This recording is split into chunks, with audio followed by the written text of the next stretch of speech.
Fala pessoal, tudo bem? Estamos em mais uma edição do Noxcast, conforme nossa vitória do marketing me disse que é a 13ª edição. Uau. Então é muita coisa já, né? Já há bastante tempo. Então, que a gente vem trilhando essa jornada. A gente não faz com tanta frequência, então esse é o primeiro de 2026. E a gente não poderia abrir a nossa edição de 2026 sem a presença ilustre do nosso amigo Antônio Cavalcante, que o tema é bom, o tema é que ele domina bastante e todo mundo está na hype querendo saber um pouco mais sobre inteligência artificial, sobre nossa atuação, né, nosso segmento de atuação, que é a aplicação na área de saúde. Mas antes de falar sobre o tema, eu queria primeiro que você falasse um pouquinho sobre a sua trajetória e não deixasse comentar uma coisa que a gente descobriu esses dias, que é um curso que tu vai ministrar em Madrid. É isso. O negócio o cara é chique demais. Em Barcelona. Ah, Barcelona, aí, ó. Ainda vai assistir uma partidinha de futebol lá. Tem que achar um espacinho para ver o time do Barça jogar. Eu tô assim, tô nessa estrada da IA desde 2002, né? Então assim, a gente, naquele momento a gente utilizava muito machine learning para identificação de transação fraudulenta, algumas outras coisas, e desde então a gente vê toda essa evolução, né, Thiago, que aconteceu até 2010, 2012, a consolidação da machine learning da IA dentro das redes sociais, com perfilamento e coisa do gênero. De 2010 até 2020, a gente vê o processamento de linguagem natural ganhando corpo e se transformando com o que a gente conhece hoje dos LLMs, que foi lançado efetivamente lá em 2017, 2018. E nessa época, basicamente só se via falar de inteligência artificial na ficção científica, né? Que era nos filmes. Na academia. Isso, então era o filme Inteligência Artificial, então fazia até uma correlação com alienígenas. Então um negócio que era muito distante, parecia uma coisa que não fazia parte da nossa sociedade, mas isso, esse é o grande ponto, né? A IA estava no backstage, estava de trás dos panos ali. A gente consumia IA no dia a dia. Toda vez que você passava uma transação de cartão de crédito, você tinha IA trabalhando, mas estava no backstage, não aparecia. Então, quem realmente popularizou a IA para a pessoa comum, para o público comum, foi a OpenAI. Então, inclusive, tem pessoas que acham que a IA foi criada em 2021, com o lançamento da OpenAI e coisa do gênero. Mas, sem sombra de dúvida, ela tem um grande mérito, que é essa popularização, é trazer a IA para o dia a dia das pessoas.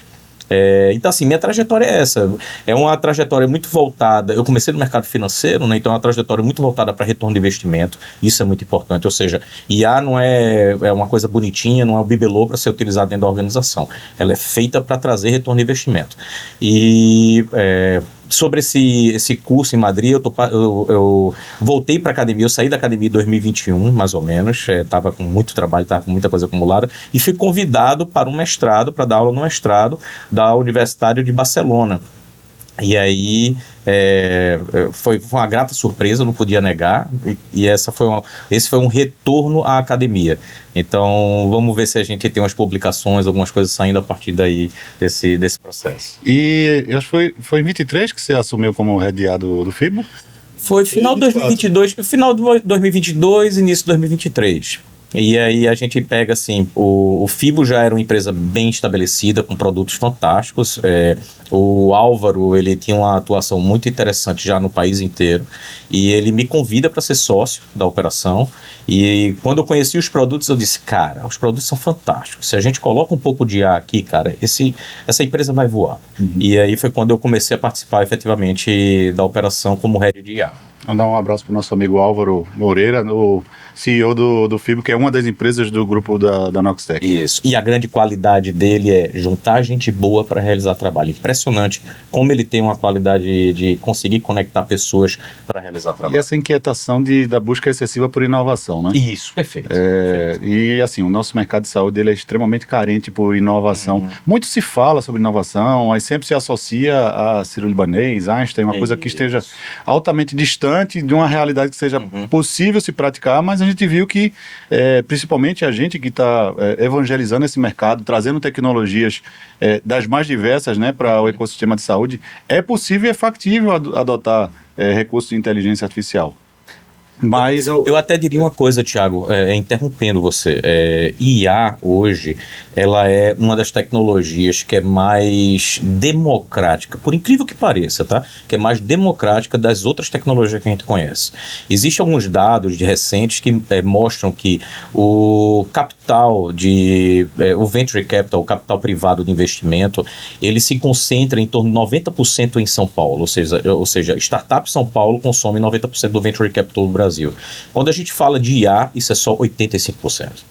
Então, 80% do coisa. Aí você vê, e o resto está distribuído no país. Lógico, São Paulo é São Paulo, o VC de São Paulo é muito forte, mas quando você vê que o Venture Capital começa a se distribuir no país em pequenas startups de IA, e você consegue ver um mercado de IA se desenvolvendo em Manaus, no Ceará, em Fortaleza, em Pernambuco, que tem uma interação de IA muito forte, então você vê que é muito mais democrático, muito mais abrangente do que outras tecnologias são quando a gente pensa em processo de inovação propriamente dito. Maravilha. Então, agora eu posso trazer para o pessoal qual foi o tema que foi selecionado pelo time de marketing, logicamente com a nossa sugestão, que é AI na saúde, transição da análise até a execução.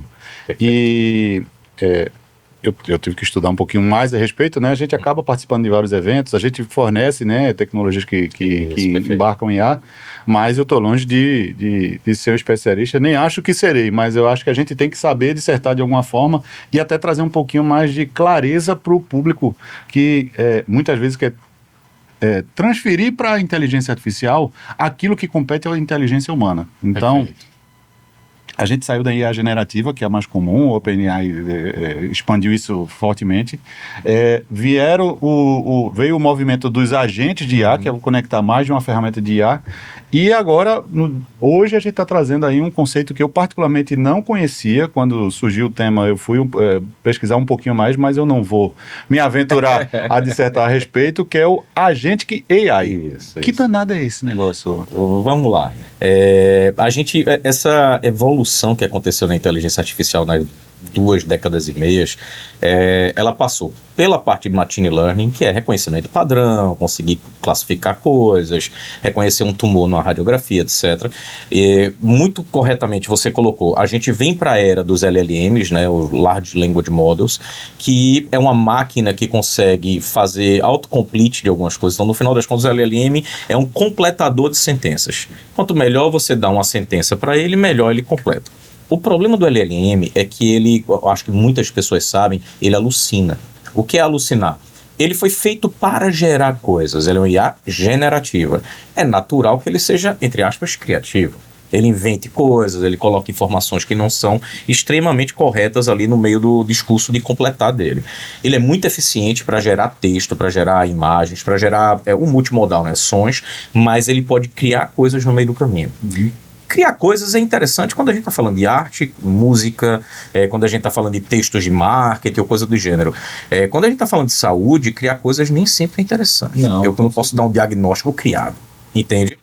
E falar sobre... Você falou sobre alucinação, só um parêntese breve, porque eu achei muito interessante. Esse final de semana eu assisti o filme Justiça Artificial. Quem não assistiu, eu recomendo que assista, porque... ele tem uma mensagem central que é muito importante, não vou dar spoiler pro final, mas essa coexistência entre a gente acreditar que a IA ela resolve praticamente todos os problemas, mas ela também está passível de erro, assim como o ser humano está passível de erro. E como é que a gente lida com isso? A gente tem que administrar esses erros, né? Que a gente chama de erro, a IA chama de alucinação. Então,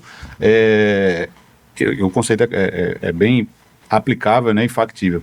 Mas como a IA a inteligência é uma capacidade plenamente humana. Isso. Então, nenhum outro ser tem inteligência a não ser o humano. É uma correlação que se fez como se ele cognisse, né, que é uma das capacidades da inteligência, e é um conceito que facilitou tornar mais comum inteligência artificial, porque acha que ela é inteligente, mas aí ela não é inteligente. Isso, não é. A gente tem alguns pesquisadores no mundo que talvez tenham forçado a barra um pouquinho para dizer que a gente está chegando lá. Eu acho que a gente tem um caminho ainda para fazer, para trilhar, se é que a gente vai chegar lá. Mas isso é polêmico, tá? Tem gente que defende ferrenhamente que a gente chegou, mas isso é para um novo episódio. Claro. Tem o caráter emocional, né? Tem intuição, tem percepções, né? Enfim, tem outras questões aí. E aí, quando a gente sai do LLM, né? Quando a gente entra, a gente vive uma fase de uma expansão muito forte, 21, 22 para LLM, ele se transformou numa grande bala de prata, né?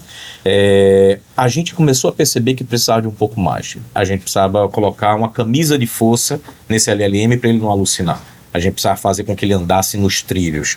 E aí a grande virada ali foi: como é que eu saio de uma coisa chamada engenharia de prompt? Porque muita gente fala de engenharia de prompt, que é como é que eu explico para o LLM o que eu quero e recebo uma boa resposta. Então, a engenharia de prompt é como é que eu escrevo um bom prompt. Tem um bocado de técnicazinha, um manualzinho, cada fornecedor tem um manual próprio do seu modelo, para facilitar o usuário. A gente saiu desse momento da engenharia de prompt para uma engenharia de contexto. O que é engenharia de contexto? Primeira coisa que a gente vê aparecendo nos prompts é memória. O prompt começa a lembrar daquilo que conversou com você. Isso já é começando a tocar em agentes. Então, na verdade, quando a gente fala de agente, a gente está falando do quê? Um LLM que ele consegue ter memória e contexto. E uma representação de mundo para alguma coisa. O que é essa representação de mundo? Pode ser o seguinte, olha, esse agente ele é especialista em diagnóstico baseado em estatística. Pronto, então eu tenho uma representação de mundo que é um livro de patologia na memória dele, estatisticamente, como é que as doenças se distribuem geograficamente, qual é a memória de uma determinada região, ou seja, como é que ele agente diagnosticou os últimos 1000 pacientes em um determinado hospital. Você está nutrindo ele de conhecimento, assim como o ser humano, ele acumula conhecimento ao longo dos anos, só que ele consegue fazer isso numa camada muito mais ágil e com um volume muito maior de dados do que o ser humano mas o mais importante aí eu não preciso retreinar aquele cérebro com aquele conhecimento. Aquele conhecimento ele está em paralelo. Eu tenho um cérebro, eu e você, que está com conhecimento. A gente não tem treinamento em medicina. Mas se por acaso alguém me der um livro de patologia e disser, olha, me dê os sintomas de tal coisa, eu consigo buscar no livro de patologia, porque eu sei buscar em livros, eu tinha essa habilidade. É mais ou menos isso que a gente faz com engenharia de contexto. Eu pego um cérebro que talvez não esteja completamente trabalhado, cérebro entre aspas, né, meu LLM, completamente preparado para uma atividade X, mas eu dou uma base de conhecimento para aquela atividade e ele pode buscar e consultar nessa base de conhecimento. Isso começa a se tornar um agente. O que é o agente de fato, né? O agente de fato eu ter alguma entidade lá que ela possa perceber o ambiente de forma proativa ou reativa. Isso às vezes é meio polêmico, porque tem pesquisadores que dizem, não, o agente tem que ser proativo. Não acho não, tá? O agente pode ser reativo, ele pode ser provocado por você para ele poder realizar um trabalho. Mas assim, o principal ele precisa perceber o ambiente, ele precisa estar esperando por alguma sinalização para agir. Um agente do carro da Tesla, se por acaso o carro da frente frear, o carro da Tesla freia automaticamente. Ele percebe o ambiente, uma mudança naquele ambiente e age de acordo. Então eu tenho uma percepção, uma interpretação sobre aquela percepção, a percepção pode ser um prompt, me faça uma narrativa de tal coisa. Aí eu tenho a grande sacada do agente que não existe no LLM, que eu faço uma coisa que a gente chama de react. Ele executa tarefas. Ele executa tarefas e ele pensa, ele planeja como ele vai executar. A primeira coisa que a gente faz quebre esse planejamento aqui em etapas. E aí ele começa a quebrar em etapas. Uma vez que eu quebrei em etapas, o que é que eu faço? Executa a primeira etapa, avalio o resultado. Executa a segunda etapa, avalio o resultado. Então, quando você vai para o OpenAI hoje, quando você vai para o Gemini, quando você vai para o Claude, você obviamente está lidando com agentes ali. Ele faz o planejamento, ele até diz a você, pensando como fazer, recuperando a skill de tal coisa, planejando os próximos passos, revisando o que foi gerado. Isso é um agente trabalhando, ou seja, eu não tenho mais um LLM onde você pede uma coisa, ele cospe o resultado. Eu tenho um cara... Até tem, mas eles avançaram, né? Quem ainda está tendo uma jornada introdutória, O eu estou usando parte da coisa. Eu estou usando a licença gratuita do GPT. Então só estou lá dando comandos objetivos para ele poder me entregar um resultado. Ainda são essas pessoas que estão nessa primeira camada, mas os agentes já caminharam para isso, para quem está sabendo fazer bom uso disso, né? Se fala muito em N8N, né? Então já é a possibilidade de integrar mais de uma IA com finalidades específicas, mas dentro dessa tua fala, para mim está muito claro que a gente pode ter uma interação, pegando o exemplo do carro da Tesla, é que você tem uma IA dando comandos para ele fazer com que um equipamento tome uma decisão. Com certeza. Não é? Com certeza.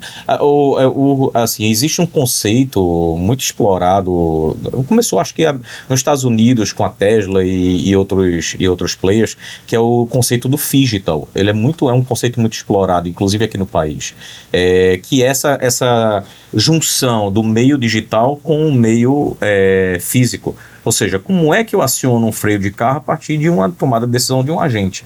Como é que a temperatura de uma caldeira aciona a inteligência artificial que decide se desliga a caldeira ou não para evitar uma explosão? Então, essa troca entre o meio físico e o meio digital já é uma coisa bem estabelecida, tá muito bem estabelecida. A gente, desde do início dos anos 2000, a gente começa a discutir sobre isso. A diferença agora é que a gente colocou IA nessa camada. Então... E agora vamos trazer o nosso amigo Agentic. Então agora eu quero que você traduza, porque na sequência a gente vai precisar trazer ele um pouquinho para a realidade da saúde, que é o nosso dia a dia. Perfeito. E a gente entender com algumas experiências, né? Principalmente se a gente já está usando o conceito de Agentic em produtos nossos. Então essa correlação é importante para poder dar essa clareza para o público que vai estar nos assistindo. Né? Quando você evolui do agente puro, que você conversa com ele, por exemplo, você começa a poder dar para ele alguma autonomia. E aí onde está o pulo do gato. Por exemplo, eu tenho um agente que para mim ele resume todas as minhas atividades no início da manhã, no meio do dia e no final do dia. Ou seja, Antônio, sua lista de atividades de hoje é essa. Separado por empresa, separado por projeto, separado por coisa. Aí eu vou conversando com ele no meio de, terminei tal atividade, manda fazer a atividade tal, delega tal atividade para tal pessoa. E ele vai lá, aí delega tal atividade para tal pessoa, esse agente entende quem é aquela pessoa, entende que empresa é, ele tem na minha agenda de contatos o contato dela e sabe que precisa pegar aquela atividade, fazer uma pequena descrição, disparar um e-mail, porque foi o que eu instruí ele anteriormente. É como se ele virasse efetivamente meu assistente. Imagina que isso ainda é muito simplório. Ele é um assistente, eu estou pedindo coisa para ele, ele vai executando coisas cada vez mais complexas, obviamente. Eu não preciso mais abrir meu e-mail e escrever o e-mail. Eu digo, envia essa atividade para fulano explicando o que é para fazer. Ele vai lá e sabe por onde fulano está, como se comunicar com ele, como resumir aquela atividade e como pedir. Mas a grande popularização da IA e os primeiros agentes, o que eles trouxeram? É exatamente esse conceito do assistente, mas o assistente para automatizar tarefas rotineiras e repetitivas. Isso. Pelo que tu está me explicando, o Agentic, ele dá um passo a mais. Ele consegue ter algumas iniciativas um pouco mais elaboradas, perfeito, né? Não é, escreve este e-mail, escreve um e-mail com este teor e ele completa, igual o prompt no pode ser uma coisa até mais abrangente, sim. Thiago. Assim, você pode pegar, aí depende muito do modelo que você está utilizando e qual a sofisticação e competência do modelo, que vai depender muito do modelo que você está usando. Se é um Claude Opus ou é um Claude Sonnet, e isso vai fazer diferença. Mas você pode dizer o seguinte, olha, pega toda a lista de tarefas que eu tenho do Fibo e delegue. E aí ele vai se virar para saber para quem eu mando cada tarefa dessa. Entende? É uma coisa bem mais sofisticada. Lógico, quanto mais sofisticado você der e quanto menos informação você der, maior a possibilidade de erro. Mas é igual ao ser humano. Imagina que eu tivesse a secretária e dissesse, olha, não vou hoje trabalhar, pega a minha lista de tarefa e delegue. Óbvio que ela ia perguntar, mas eu delego essa para quem? Essa tarefa de design, beleza, design eu sei que eu tenho um time de design, posso mandar diretamente, mas essa outra atividade aí que é só executiva, eu não sei para quem delegar. Então, ele pode inclusive questionar você para quem delegar e fazer esse diálogo acontecer. Mas esses questionam, te pressionam a tu ter mais governança na tua operação, perfeito, né? Então, tu vai passar a ter um maior nível de necessidade de descrição de cargos e atividades de cada pessoa que vai receber essa atividade delegada, porque aí é dizer assim, isso aqui que você está me mandando é dúbio, então vamos especificar na atribuição, isso aqui eu já sei que deveria ir para o diretor de operações, por exemplo. Ou ele pode aprender com o seu passado. Ele pode olhar pelo seu histórico de e-mail, da última vez que ele mandou delegar essa atividade, ele mandou para quem? e repetir o processo. Veja, quanto mais descrições, quanto mais contexto você der, melhor, você está certíssimo, tá? Mas a gente está indo para um lugar onde eu quero cada vez explicar menos e cada vez ter mais automação. Mesmo que eu ainda esteja no controle, que a gente chama de humano no loop, né? Sim, sim. Então a gente mantendo o humano no loop somente na saúde é importante. Claro. Mas o principal, aí a gente vem para um outro conceito que é como é que eu crio agora sistemas multi-agentes. Então, eu não tenho mais um agente isolado que eu peço coisas. Eu tenho, por exemplo, essa disciplina do mestrado, a primeira parte dela é exatamente sobre sistemas multi-agentes. E a gente criou um conjunto de pessoas lá que simulavam um escritório. Eu tinha um gerente de projetos lá nesse escritório, onde a gente solicitava para o gerente alguma coisa, esse gerente é um agente, delegava para os outros agentes as atividades, ele quebrava as atividades, fazia o planejamento, delegava para os outros agentes, esses resolviam o trabalho, devolvia para o gerente que verificava antes de mim mandar. Então, veja o nível de sofisticação. Aí o pessoal fala, Antônio, para onde a gente está indo com isso? Por que isso é importante? Se eu peço para um LLM, me dá tal coisa, LLM puro, sem raciocínio, sem ser agente, sem nada, a chance dele alucinar é muito grande. A gente tem aí 20% dos pedidos são alucinados, entende? Então 20% é muito, a gente errar 20% das vezes é muito. Quando a gente, obviamente a OpenAI, o Cloud Gemini não erra tanto porque eles já viraram agentes. Mas se for LLM puro, é essa taxa de erro. Quando eu peço uma atividade para um agente, eu estou dando contexto, ou seja, eu diminuo a alucinação e estou fazendo com que que você possa ter uma resposta melhor. Aí vem uma coisa, poxa, mas o meu assistente pessoal, ele tem que ser uma secretária, ele tem que ser um cara de marketing, porque eu peço às vezes para ele escrever um post no LinkedIn, ele tem que ser um cara de design, que às vezes eu peço para ver um design tal de uma aplicação da gente que não ficou legal, ele tem que ser um cara multifacetado. E isso é ruim, porque eu não consigo dar a ele um nível de especialização que precisa. E esse risco, né, que um LLM traz, aí eu acho que fazer uma correlação com a área de saúde, ele atuando de forma pura, esses 20% ele pode comprometer uma vida. Com né? certeza. Então, uma vida, uma operação, um prejuízo milionário. Tem um episódio de uma série que eu também recomendo, principalmente para quem trabalha na área de saúde, é The Pitt. The Pitt, eu não conheço. É excelente, na HBO Max. Tá ganhando uma grande popularização. Ela é o dia a dia de um pronto-socorro. Cara, que massa. Ele gira em torno do pronto-socorro. Não tem cenas que vão buscar outros contextos familiares, pessoais, etc. E já trazendo a popularização da IA, né, chegou uma gestora nova que estava trazendo uma ferramenta de IA para ajudar no preenchimento dos prontuários. Boa. Aí o chefe do pronto-socorro já começou a contestar, porque estava chegando pedidos de procedimentos de urologia para neurologia. Porque ele só tirou o início da especialização e mudou totalmente a conduta, gerando uma fila Ela não usou a gente. Essa aplicação não era do FIBO nem da Roxy. Com certeza que não. Vale a dica da pessoal. Então, assim, muito... esse tipo de situação é bom para a gente ter muita clareza a aplicação real e efetiva de uma IA e o que é que ela pode trazer de benefícios, mas acompanhada dos seus malefícios. Então a gente tem que saber lidar e não transferir para a IA. E bem dentro da tua fala, eu me lembro das últimas conversas que a gente teve sobre IA, pegar os seus e-mails e colocar numa ferramenta como essa. Eu acho que é importante dividir para o pessoal essa relação de quando é que eu coloco dados meus numa IA generativa que ela pode se beneficiar disso, você já trouxe esses insights, e quando é que eu posso colocar os meus e-mails dentro desses agentes ou de um agentic. Essa diferenciação, ela precisa ser muito bem explorada, porque ninguém olha as letrinhas miúdas, você já colocou também, o pessoal assina um termo e não olha as letrinhas miúdas. O termo de aceite dessas grandes empresas, eles têm um bocado de pegadinha no processo, sem sombra de dúvida. Estou pensando nos meus e-mails, estou pensando em dado corporativo, estou pensando em dado de paciente. Imagina isso. Eu estou fornecendo para uma OpenAI de forma indiscriminada a base de dados de pacientes que eu tenho dentro do processo. Tá? Então, assim, antes de qualquer coisa, letrinhas miúdas, envolve o jurídico, não dá para usar IA indiscriminadamente dentro da organização, tem que ser um processo estratégico e tem que ser um processo que tenha uma governança durante ele. Hoje eu estou fã, hoje eu falo porque isso muda de semana para semana, o ambiente é muito volátil ainda, é muito efervescente, isso é bom, né, porque gera uma disputa e uma evolução rápida, mas hoje eu sou fã do Claude. O Claude, ele tem uma configuração que é o Zero Data Retention, que eu não vou lembrar de nada do que você conversar comigo. Então, ele vai ter um contexto isolado, o contexto é seu, e aí isso é maravilhoso para o escritório de advocacia, para um hospital, porque ele vai garantir que ele não vai guardar coisa sobre você, mas isso precisa ser ativado. Então, além de você ter um bom contrato com o prestador de serviço, seja o OpenAI, o Google, o Cloud, hoje o Cloud é um dos que mais respeita a privacidade, você tem que saber configurar esse ambiente para utilizar. De preferência, utilizar modelos próprios. Dá para a gente usar o modelo fundacional, como o próprio FIBO faz. O FIBO ele tem alguns modelos que são nossos, que a gente trabalha os modelos internamente, ou seja, nem do servidor do hospital sai o dado que ele está trafegando. Não precisa nem ir para a API do Cloud ou do OpenAI, alguma coisa do gênero. E aí onde a gente entra no sistema multiagente.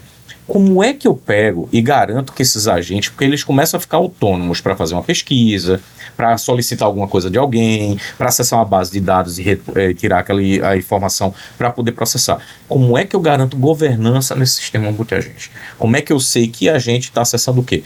Então, você tem uma nova camada de complexidade aí, que é: antes eu tinha que me preocupar com acessos indevidos de pessoas, funcionários e coisas do gênero ao hospital. Hoje você tem que se preocupar com acesso indevido de agentes dentro da tua base.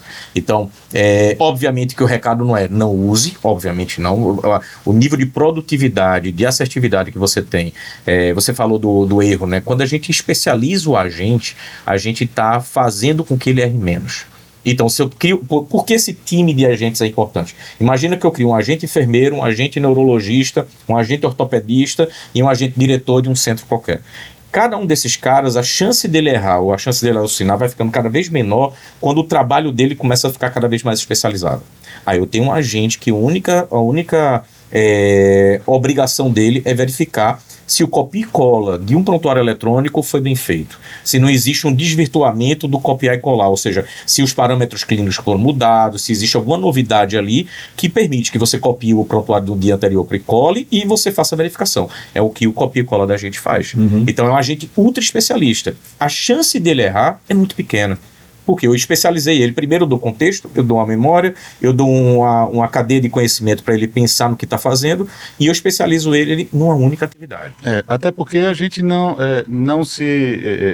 somos uma empresa de IA generalista, né? Nem generativa, IA generalista. Não, a gente fornece IA para qualquer área do conhecimento. Não, a gente dorme e acorda pensando em saúde, como é que a gente aprimora os processos de saúde. A gente tem aí muita gente dentro do nosso ecossistema que nos subsidiam, inclusive os clientes que trazem para a gente os desafios e propõem as melhorias que o produto precisa pressupor. E principalmente a gente estuda a literatura, né? Tem o MOI 8, né, que é o caderno da acreditação da JCI, que tem todos os critérios que são utilizados para fazer auditoria, e a gente trouxe isso para a ferramenta. Foi até recentemente, em janeiro agora, já entrou uma revisão desse MOI, né? Já tem uma revisão da JCI para esse processo. Mas é exatamente, o copiar, ele entra exatamente como uma ferramenta para o processo de acreditação, porque agora a gente tem 100% dos prontuários eletrônicos dentro do hospital sendo revisados por um agente. Então, se eu quiser dar um exemplo de agentic, eu só preciso falar do copiar para mostrar que é um multiagente. Isso. Imagina o seguinte, ele tem similaridade, ele tem análise de siglário e ele tem análise de monitoramento de acesso. 3 especialistas trabalhando. Entende? É exatamente isso. E aí a gente leva isso para isso ainda é pequeno, ainda é um uso tímido de sistema multiagente. Imagina gerir um centro cirúrgico com um sistema multiagente. Um agente dizendo: Tá para acontecer, tá para ser lançado, viu, pessoal? Anota aí que tá no forno. Imagina, por exemplo, um paciente que entra, faz o pré-check-in dele lá e que entrou na sala do pré-cirúrgico. E eu ter agente que encaminha ele para a sala cirúrgica antes mesmo de uma enfermeira pedir para ele encaminhar. Porque eu sei que o outro paciente já foi para a sala de recuperação e eu tenho uma equipe terminando a limpeza. Então, o tempo de terminar a limpeza, eu já posso acionar esse deslocamento, que é o tempo do maqueiro chegar lá e deslocar ele. Ele consegue otimizar mais o tempo da operação. Exatamente. E tempo de operação dentro do centro cirúrgico vale uma fortuna. Entende? Cada minuto. Com certeza. E principalmente o setor de saúde que vem sofrendo, principalmente os grandes grupos, com questões financeiras extremamente expressivas.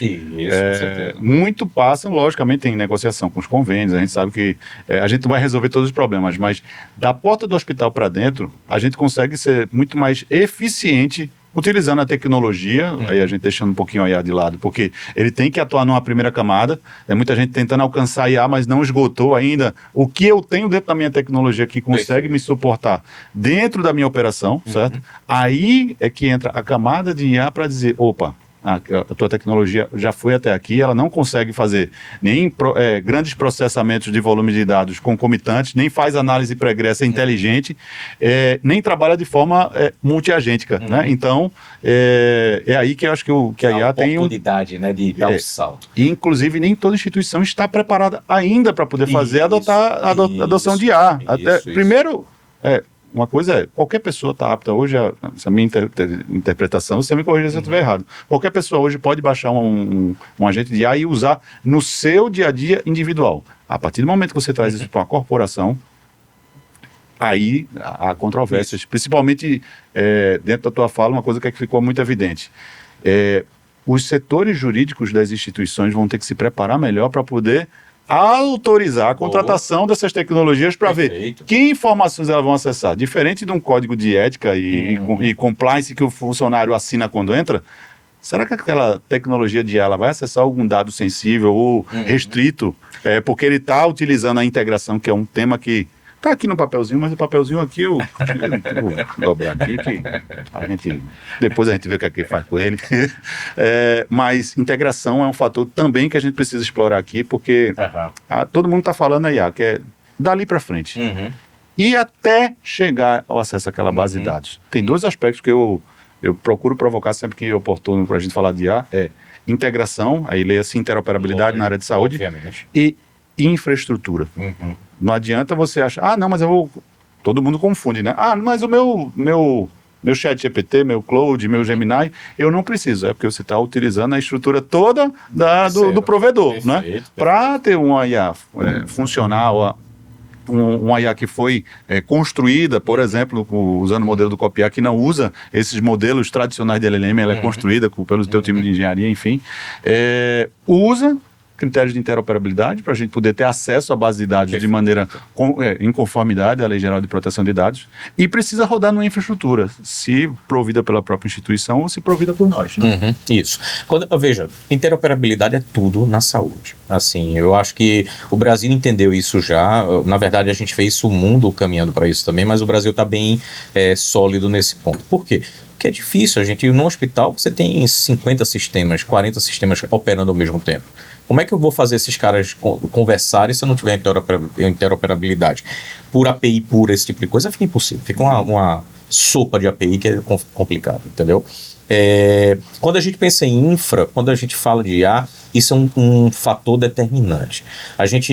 Quando a gente vem para LLMs, IA generativa, sistemas multiagente utilizando IA generativa, a gente cai no risco da conta gigante do final do mês. O número de tokens utilizados, quanto faz. Quem usa o Claude mais forte no dia a dia já sentiu a diferença.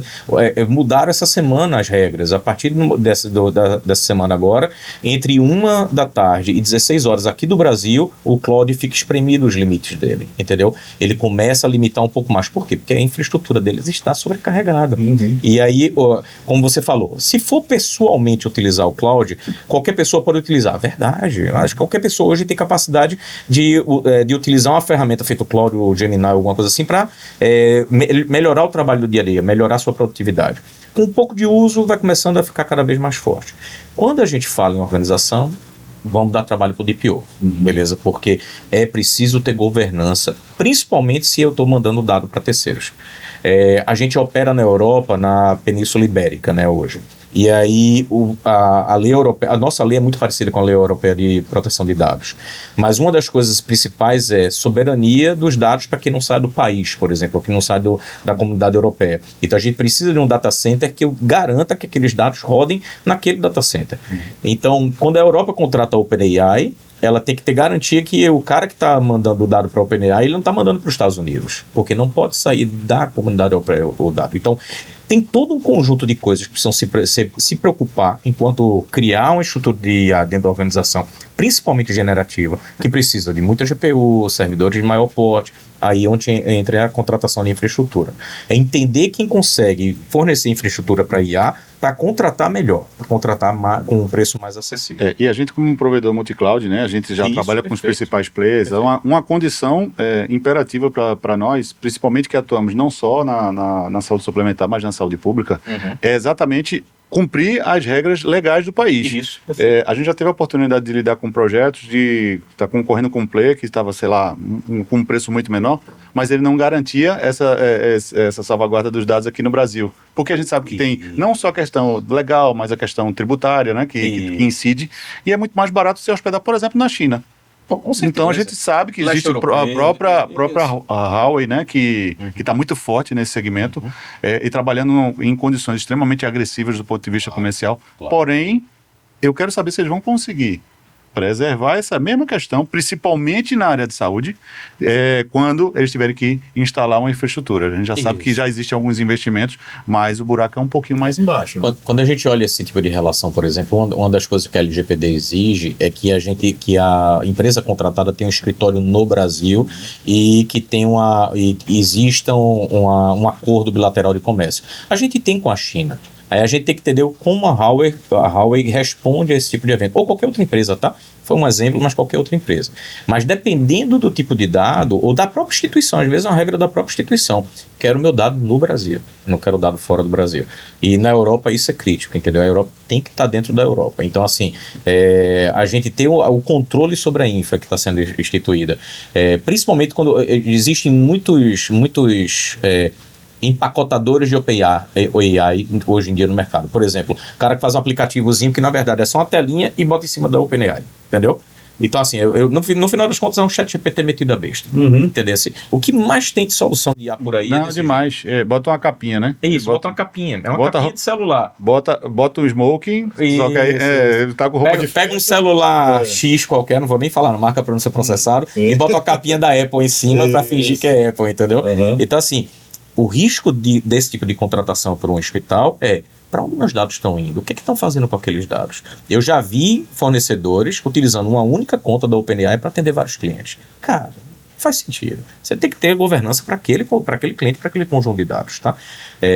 Então, assim, controlar a própria infra, saber o que está acontecendo por detrás, envolver o DPO um pouco mais, formar o DPO para que ele fique atento a essas variações, porque não é fácil, Thiago, vamos e venhamos. Sim. A gente que trabalha com IA, com dado, respira isso no dia a dia. É difícil acompanhar a mudança de legislação, mudança disso, mudança daquilo.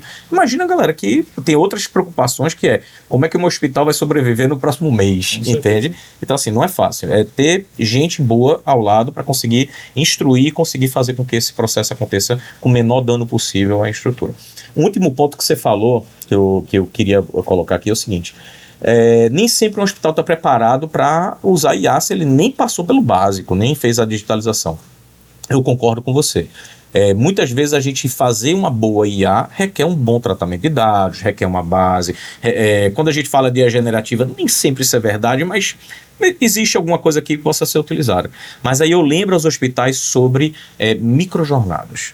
Você não precisa implementar tudo. Por exemplo, eu sou um hospital que ainda estou num processo meio analógico em algumas coisas. Mas se você pode fazer uma triagem que use IA, mesmo que o resto ainda não esteja usando, ou que tem um ERP meio antigo, que está datado, cara, faz essa microjornada, faz a triagem, você vai ganhar. Tem que degustar, tem que lidar com essa experiência. Perfeito. E como ela pode te beneficiar naquele tipo de iniciativa. Exato. Porque é a mudança do paradigma, né? Que a gente teve a revolução, né?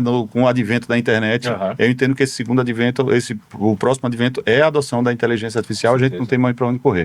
Principalmente, tivemos uma comitiva na nossa empresa estando presente no RIMS, né? Esse ano. Perfeito. E é sempre um lugar fantástico, né, para ver as novas tecnologias, ver a inovação, principalmente que é um evento vocacionado para a área de saúde. E assim, tudo se falava em IA, mas conversei bastante com o Marcos Sobral, que é o nosso CTO, né? Tem que fazer um episódio desse. Lógico, tem que fazer. No ano passado a gente até fez, né? Massa. Mas a gente tem que trazer uma coisa um pouco mais atualizada, não só do ponto de vista do que vimos lá, mas essa correlação com o que a gente tem aqui no Brasil, porque tem muita coisa boa, inclusive melhor do que tem lá. Qual a diferença? Que já existe estímulos à inovação, não existe essas barreiras culturais e essa ansiedade velocidade de resultados rápidos sem percorrer uma jornada que precisa ser percorrida. Tem todo um debate que tem que ser vencido, né? Por exemplo, você falou sobre a interoperabilidade. O modelo de interoperabilidade ele já é muito maduro nos Estados Unidos e na Europa. Perfeito. Aqui ainda está caminhando. Então, tem algumas questões que precisam ser superadas do ponto de vista cultural. Somos um país bem mais jovem, né, do que os Estados Unidos, mas a gente tem coisas melhores do que lá. Então, o que é que está se utilizando? Tanto o Sobral, né, a Rayane, que é a nossa vice-presidente, né, o Miquel, que é o nosso head de infraestrutura de cloud, trouxeram algumas experiências muito, muito bacanas, compartilhando alguns insights, mas uma coisa que me chamou a atenção é a questão do discurso dos players que lá estavam, utilizando IA e tudo, mas muitas vezes é somente um recurso de pesquisa, usando uma IA generativa, né? Você embarcar um GPT ali para te ajudar a dar respostas mais ágeis. O wrapper em cima do GPT, né? Isso a gente já tem. Dentro da nossa operação de telesaúde, por exemplo, a gente já tem um canal de suporte ao usuário, seja ao médico que está fazendo a consulta até o paciente, para ter interação de dúvidas utilizando IA generativa. Boa. Dentro da nossa infraestrutura de cloud, a gente está usando IA para a parte de NOC, que é de suporte 24/7, Perfeito. através do WhatsApp, para ter respostas muito mais ágeis e desonerar o nosso time de suporte. Para o analista de suporte, ele intervir naqueles casos que são mais densos mesmo. Então, você consegue otimizar a nossa mão de obra, né? Que para você ter um nível de especialização, a gente sabe que gente boa tá difícil de conseguir no mercado, e ter o melhor aproveitamento desse colaborador, desonerando ele de algumas dúvidas corriqueiras ali que ele tem que parar e analisar. Perfeito. E muitas vezes a IA já fez esse papel de utilizar um bot, por exemplo, do WhatsApp, e já tem uma interação com o usuário que está precisando ali de uma análise de performance do ambiente dele, enfim, e já ter aquela devolutiva de uma forma muito mais ágil, né? E você falou agora, né? A gente vê o americano usando IA um pouco mais sólida aqui ou acolá, e a gente tem outros meios. Eu acho que o mercado brasileiro, ele por ser um mercado extremamente desafiador, onde a gente trabalha com margens muito pequenas, onde a operação tem que estar o máximo otimizada possível para poder o hospital sobreviver, porque é uma questão de sobrevivência. Eu acho que se abriu, né, nos últimos talvez 10 anos, 5 anos para cá, essa necessidade de adotar tecnologia de forma mais rápida. A gente vê que a saúde brasileira, ela tinha uma adoção tecnológica um pouco mais lenta. Você vê que até final dos anos do 2010, lá, assim, 2012 até 2018, você vê uma adoção mais lenta de tecnologia. A base era, vamos botar um RP, vamos fazer o RP funcionar. Hoje, já você vê os hospitais, a maior parte deles testando, colocando pequenos experimentos. Então, essa competitividade, a dificuldade de operação, a diminuição de dinheiro, diminuição não, né? Mas assim, o precisar de fazer mais com menos fez com que a gente se abrisse para adotar mais rapidamente algumas coisas. Então, eu tenho certeza absoluta que a gente está na frente enquanto adoção de IA do que muito país por aí, muito país desenvolvido. E trazendo até para a realidade aqui do país, eu acho que a nossa postura perante os clientes eu já ouvi discurso de outras instituições transferindo para um discurso de IA que vai resolver todos os problemas, que vai ser tudo certo. Primeira coisa que a gente sempre lida com os clientes, principalmente projetos mais densos, pode ter certeza que vai dar problema. Isso, com certeza. Mas são problemas que são naturais de uma mudança cultural, de paradigmas, que a gente vai superar isso juntos, baseado na nossa estrutura de equipe, e a gente vai sempre estar atualizando os modelos para superar esse desafio junto contigo. Perfeito. Né? Então, não vim com solução pronta, de que tudo é lindo, tudo é maravilhoso, não. Agora tem que parar, pensar, fazer de uma forma coordenada e através de parceria. Isso. É uma coisa que eu acredito muito. Perfeito. Fazer com quem já faz e faz direito. Fazer com quem já tem experiência, entendeu? Eu acho que é por aí. E, de novo, aquela coisa do microjornada. Muitas vezes a gente entra em instituições que não tem nada de IA funcionando ainda. Ouço isso todo dia. Antônio, como é que eu consigo colocar IA na minha organização? Primeiro, IA precisa ser estratégica. Você tem que entender aonde ela vai atender e por que ela vai atender. Você tem que entender que ali existe retorno de investimento. E aí, obviamente, a gente faz o velho quadrozinho dos quick wins. Qual é o projeto pequeno, que é de uma verba relativamente baixa, que você consegue aplicar e que, se por acaso der ruim, o projeto não funcionar, não foi um grande prejuízo. Começa por ele que você começa a aprender a fazer. Aprendeu a fazer aqui, aprendeu a fazer acolá, você começa a ter até o critério de contratar bons fornecedores. Então, tem, lógico, como toda tecnologia que está numa hype, tem muito aventureiro no mercado. Com certeza. Muito aventureiro. Então, sejam criteriosos e estratégia. Olhar para IA como estratégia. E a gente não pode ser casa de ferreiro e espeto de pau, né? Então, vamos Isso, aproveitar claro. para compartilhar com todos que essa semana a gente instituiu dentro da empresa, essa semana, não, hoje é terça-feira, semana passada, a gente instituiu um comitê de inteligência artificial. Perfeitíssimo. Não adianta a gente ter soluções que a gente fornece para o mercado e não ter uma adoção de ferramentas de inteligência artificial com governança. Perfeito. A ideia não é regular o uso, mas fazer o melhor aproveitamento. Participei das reuniões, também que está liderado pelo nosso amigo Marcos Sobral.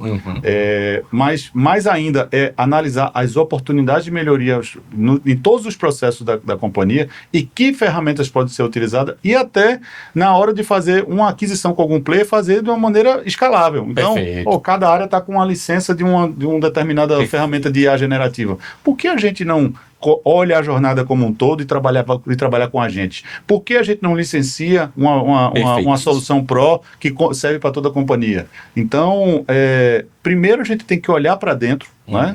Essa é a estrutura, então, fantástica a iniciativa aí de todo o time que está envolvido, mas mais importante ainda que a gente, quando for ir até os nossos clientes, a gente já ter essas experiências de uso no nosso dia a dia e como é que a gente se beneficia na nossa rotina de mecanismo de inteligência artificial. Então, todo mundo tem no seu celularzinho ali um prompt, mas como é que você automatiza as tuas rotinas repetitivas dentro da tua operação? Como é que tu deixa o tempo mais livre da mente pensante que tu contratou? Você não contratou uma pessoa para ter atividades repetitivas, né? Então, a gente eliminou há muitos anos atrás o ascensorista, eu gosto muito desse exemplo, que não é que eles perderam o emprego, mas a pressão pela necessidade de inovação, você não tem a necessidade de ter uma pessoa dentro do elevador, apertando o botão para operar, você ensina as pessoas a operarem e você reaproveita esse profissional. Assim como várias profissões elas estão deixando de existir para atividades muito elementares, que podem ser substituídas por tecnologias escaláveis, né? O caixa do guichê, do estacionamento dentro de um shopping center. Essa profissão ela já está deixando de existir. Mas aí é uma pressão para que as pessoas se aprimorem. E aí eu faço essa provocação. Né? Tem muita gente dizendo que a IA vai tirar empregos. Não, ela vai pressionar que as pessoas se qualifiquem. É uma mudança social, né? Eu acho que existe aí uma necessidade de qualificação e qualificação no uso da IA. Vou dar um exemplo, né? Eu acho que você fez uma provocação aqui que eu acho que vale a pena que todo contratador de mão de obra ele faça para o fornecedor dele. Você usa IA onde na sua operação? Você fornece IA, mas me explique onde você usa. Como é que se beneficia? Isso, porque espelho de pau. Aí é fácil. Isso. Aí você vê, por exemplo, obviamente veio de tecnologia, então é uma das primeiras coisas que o pessoal automatiza. A gente, há 10 anos atrás, a gente falava no grande boom infindável dos desenvolvedores de software, que sempre ia precisar de cada vez mais gente para desenvolver software. Houveram campanhas e campanhas e campanhas sobre formação de mão de obra, entende? Na pandemia estourou, o desenvolvedor de software estava a preço de ouro. O salário do cara era 40 mil, 50 mil, dá para competir com a galera lá de fora, era difícil a gente contratar gente. Hoje a gente consegue produzir metade, isso porque a gente ainda conservador, né? Conservador, porque a gente faz inspeção de código, a gente está falando de saúde, então a gente age muito na qualidade, mas a gente consegue produzir metade do código baseado em IA. E provavelmente isso vai aumentar. Então a gente vai ter 2 ou 3 caras dentro da fábrica, quando a gente tinha 30, 20 anos. Automação de teste. Você simula todas as atividades de um analista de teste para poder automatizar ali, estressar. Identificação de código, identificação de fábrica. Impressionante a qualidade do código. Impressionante. Cara, eu trabalhei com IA a vida inteira, mas fui um bom desenvolvedor, fui um bom arquiteto de software. E eu sempre, quando começou essa onda de codificar automaticamente, eu dizia, rapaz, a qualidade desse código deve ficar uma beleza, viu? Cara, é um sênior programando, pô. É um sênior desenvolvendo software. Quando você olha a qualidade que foi escrito por detrás, impressiona. Então, morreu o desenvolvimento de software, morreu, cara. O mercado o que vai ter de gente aí sobrando no mercado vai ser brincadeira. Eu matriculei meus 2 filhos, tem um de 11 e um de 14, todos os 2 estão fazendo o curso de Python. Isso, mas Aí bota eles para fazer o curso de IA. Python para IA. Claro, não, estão fazendo o Python que é introdutório, é lúdico. E a linguagem base da IA? E precisam entender da lógica. Isso, perfeito. Se entender a lógica para poder exigir qualquer coisa da IA, tem que entender a lógica, tem que ter essa introdução, mas já ter um contato com produzir comandos. Comandos básicos, mas são comandos. Então, depois que ficar claro a lógica, aí eles vão rampar. Então, eu quero que invistam. Todos os dois têm predisposição na área de tecnologia. Muito bom. Não por influência direta minha, mas talvez indireta. Duvido. Mas, assim, é a escolha deles. Eu deixei bem à vontade, mas sim, a gente sabe que a tecnologia convive no nosso dia a dia. E são... E sedutor, né? Tecnologia. E game, né? Adoram jogar. Então, assim, já lidam no dia a dia, né? A gente está chegando perto aí da nossa reta final, né? E eu não podia deixar de comentar que a gente está se aproximando da Feira Hospitalar. Dos dias 18 a 22 de maio, para a gente é o principal evento, não só é considerado o principal evento de saúde da América Latina, mas para a gente é um grande ponto alto para a gente revisitar todo o nosso posicionamento, todo o nosso discurso para o mercado e experiências que a gente tem adotado. Então, para essa edição, a gente vai dar um grande protagonismo não para a IA, mas como a gente está explorando recurso de inteligência artificial e faremos alguns lançamentos.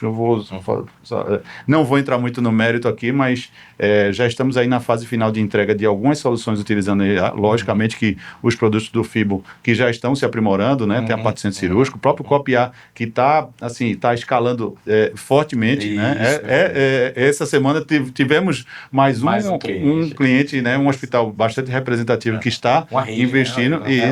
Isso, que já está investindo na solução, porque entendeu que outras instituições já estão se beneficiando da qualificação, né, da auditoria da JCI usando nossa ferramenta, e a gente já está trazendo algumas experiências exitosas com a adoção de inteligência artificial para análise preditiva baseado em interoperabilidade. A gente tem um projeto muito bacana que já está em fase final, onde a gente conecta bases distintas de dados, né, dados de nascimento, né, de internação hospitalar, de atendimento, e a gente está compilando tudo isso para entregar um valor preditivo, vocacionado para a saúde da mulher, para a saúde gestacional. Muito bom. Então, é exatamente o exemplo da coexistência entre... A IA ela não vai fazer isso sozinha, tem que ter uma camada que padronize esses dados, porque se você tem a Maria, que ela aparece num sistema A, ela aparece no sistema B com outra conotação, e no sistema C que seja,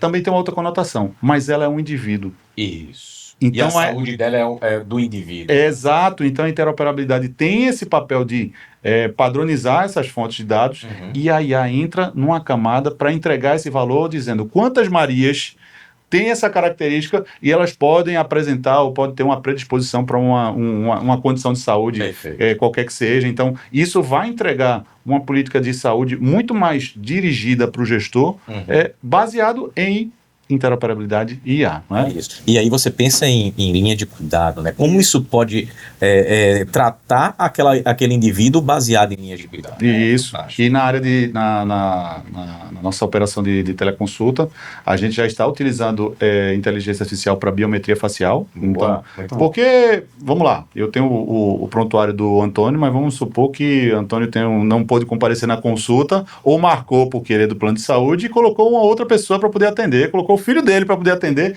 que também tem, vamos supor que é homônimo. Mas peraí, esse não é o Antônio, não. Baseado na documentação que ele entregou, na fotinha, fiz uma análise biométrica de desculpa, eu não vou iniciar uma consulta com um paciente que não é, e aí infere em conduta clínica inadequada, enfim, então uma série de aspectos, autenticação de guias, então a validade de guia, então tem uma série de oportunidades. O tratamento da fraude. Exato, né? Então exatamente é para mitigar não só a fraude administrativa, né? Mas o impacto que muitas vezes o indivíduo não sabe, diz assim, não, vou colocar alguém, mas o diagnóstico está sendo registrado num prontuário que não pertence àquela pessoa. Isso, e mais tarde pode impactar num segundo. Exatamente, então imagina o risco que isso envolve, não só o médico. A gente falava sobre garantir a segurança do profissional médico, do paciente, quando se popularizou o uso do prontuário eletrônico. Isso já não é mais uma verdade, porque sempre existe esses mecanismos que o pessoal acaba driblando, né? Aí vem aí, opa, deixa eu ver, porque eu já vi aqui a foto no cadastro desse paciente e já estou vendo que, baseado no reconhecimento de biometria facial, ele não é ele. Muito bom. Então, são alguns dos recursos que a gente está incorporando nas nossas tecnologias, justamente para que a gente possa trabalhar sempre um passo adiante, sempre trazendo inovação e segurança para a área de saúde, que eu costumo dizer que o único valor que é intransferível e inegociável é a saúde do indivíduo, né? Ele impacta a sua vida, então ninguém negocia a sua saúde. Então, se a gente não negocia a nossa saúde, a gente tem que ter uma responsabilidade muito grande com as instituições que a gente atua. Perfeitíssimo. Quando a gente pensa no FIBO, nesse movimento, né, do hospitalar, a gente mudou o nosso posicionamento do FIBO para uma empresa de IA. Então, a gente não é mais uma empresa de otimização de operação, a gente não é mais uma empresa que vende plataforma, a gente é uma empresa de IA. Assumimos esse chapéu já há algum tempo e a gente vai trazer um bocado de novidade, tanto da parte de otimização de agendas, o próprio Copiar, que tá assim, virou um sucesso, porque a gente não tem concorrente. O Copiar tá assim, virou um foguete em relação às instituições que precisam de acreditação. E o centro cirúrgico. Então, são os três caras aí que eu acho que a gente tem um bocado de novidade bacana na hospitalar, fora o grande mundo que é o FIBO já do concierge, do giro de leite, etc., que a gente consegue apresentar. Mas eu acho que esse ano os três grandes produtos vão ser o centro cirúrgico, o otimizador de agendas e o Copiar. E um pouquinho do concierge também lá, porque sempre ele recebeu umas novidades aí, eu acho que vale a pena apresentar. Sempre bom, sempre bom. E eu gosto bastante desse posicionamento de IA, mas a gente sempre procura ter o cuidado de discursar de IA para aquelas instituições que já têm um nível de maturidade digital, que eu acho que é a relação direta. Quando é que eu adoto IA? Eu já tenho um certo nível de maturidade digital. Então... mas eu ainda não tenho um nível de maturidade digital. Então, adota uma solução, faz uso dela e a gente envolve, né? A gente coloca a camada de IA para poder te entregar uma automação, te entregar alguma... Ou até eu já coloco ela embedada que tu nem vai sentir que ela vai... Porque eu já tenho um mecanismo pronto, né? Para a gente embarcar, ele vai buscar essas informações e aí, habilitar ou não, fica a teu critério, se você vai se beneficiar disso enquanto gestor. Então, é muito mais a gente trazer para nós essa responsabilidade, principalmente para aquelas instituições que ainda têm um certo receio para trazer para o core, né? Mas como a gente atua microgerenciando, então acho que tem algumas oportunidades aí para incluir essas instituições e até dar um prestígio, né? Porque, eu sou um hospitalzinho pequenininho, sou uma pequena instituição, mas já faço uso de inteligência artificial através dos nossos parceiros do FIBO, da Noxtec, então é mais ou menos por aí. Assim, no fim, olha para a IA como você olha para os outros recursos. Então, não é só digital, não é só mais um sistema, não é só uma ferramenta. Eu não contrato, por exemplo, uma infraestrutura de rede elétrica achando que é simplesmente uma coisa que pode faltar, pode acontecer. Não. Eu contrato a rede elétrica, eu contrato um gerador, porque é um recurso essencial. E para as operações vai virar recurso essencial. Hoje ainda está em transformação, mas em breve vai virar água, vai virar energia, vai virar aquilo que não pode faltar e que você só lembra quando falta. Isso, maravilha. Antônio, obrigado pelo nosso bate-papo, né? Como a gente tem tempo, senão a gente ia ficar aqui esticado, tomando aguinha, um cafezinho, umas 3 horinhas, ia ficar batendo papo. Mas a grande ideia a gente sempre está conversando, interagindo, mas a ideia é a gente pegar um pouquinho dessa nossa percepção, né, sobre o IA, o agente, que principalmente com a aplicação da área de saúde, que é o nosso core, é a nossa atuação, é o nosso dia a dia, e compartilhar um pouquinho com todo mundo que vai estar nos acompanhando aí, não só na íntegra, né, mas a gente vai estar compartilhando alguns cortes, né, Pedro? Perfeito. O Pedro que é o cara dos cortes, então.